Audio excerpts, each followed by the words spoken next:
As the Supreme Court stands on the brink of ruling on the hot-button issue of race consideration in college admission, I invite you to take a journey with me.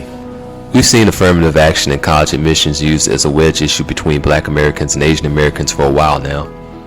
Before we dive deeper, don't forget to like, share, and subscribe if you appreciate this type of analysis and content. The main emphasis is on elite institutions.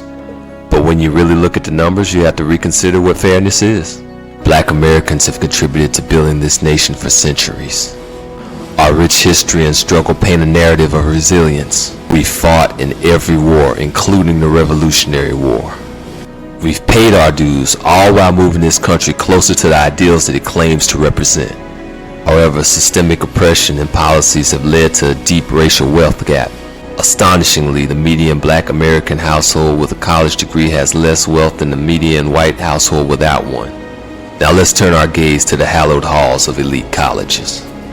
Black Americans are 13% of the population. They're underrepresented, accounting for only 5% of the student body in several of these institutions. And accusations that Black Americans are taking spots from more qualified students comes off as inherently unjust.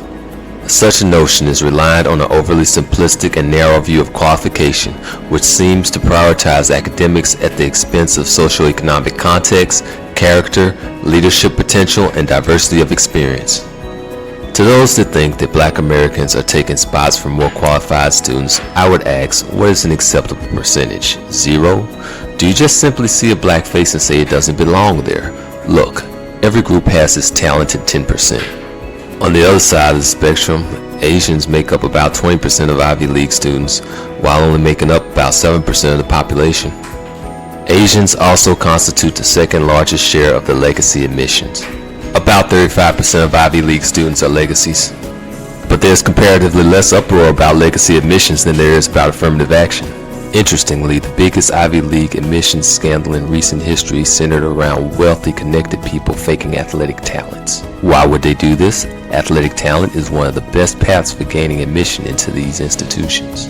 It was also a cheating scandal as well, but we'll leave that off as a side note. Wealth and legacy are not given the same scrutiny. And why is that? To assume that fairness equates to a colorblind, purely merit-based admission system is to ignore the vast socioeconomic disparities that continue to affect access to education and opportunities in America. Moreover, the argument against affirmative action often assumes that minority students are less qualified, which is not only baseless but also grossly unfair. A student's potential and merit aren't solely reflected in their GPA, SAT, and ACT scores. If you were sold on that paradigm, then perhaps it's time for a system critique. The focus on elite colleges is disproportionately high considering that they cater to only a small fraction of the student population. However, they often serve as gateways to high-paying jobs and influential networks, shaping the next crop of leaders and policymakers. For that reason, ensuring equal representation here is a crucial step towards greater socioeconomic equality. Dr. Martin Luther King Jr. said so much more than just content of character rather than color of skin. That's the whitewashed version of MLK. He also said we're coming to get our check. He didn't mean bait and switch programs. He didn't mean platitudes. He meant tangible solutions to economic disparities. Affirmative action is a short-term measure aimed at addressing systemic racial inequality. However, true socioeconomic equality will come from broader systemic changes, including reparations and socioeconomic policies that address the racial wealth gap. Fairness is deeply contextual. Colorblind policies often remove this important context, distorting our perception of merit and equality. I think it's fair to say that folk that have been here for centuries and paid their dues deserve their fair share of the pie that they've been denied for so long.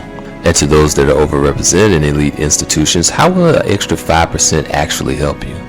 Scapegoating Black Americans for perceived inequities in college admissions overlooks the broader socioeconomic factors at play. As I mentioned before, the notion of fairness is intrinsically contextual and ought to be considered as such. Instead of focusing our attention on college admissions, should we focus our energy on something else to fix the wealth gap? What about all the C-student business owners that college students end up working for? Is that fairness? We live in a capitalist society, not a pure meritocracy, but is there an appetite to change that? Should elite institutions seek monolithic talent for the perception of fairness? What about international students? Are they entitled to the same American dream that people that have been here for centuries are still waiting for? What truly defines merit and fairness? While we can't answer all of these questions in one day, we can at least agree that it's silly to scapegoat underrepresented Black American students at elite institutions.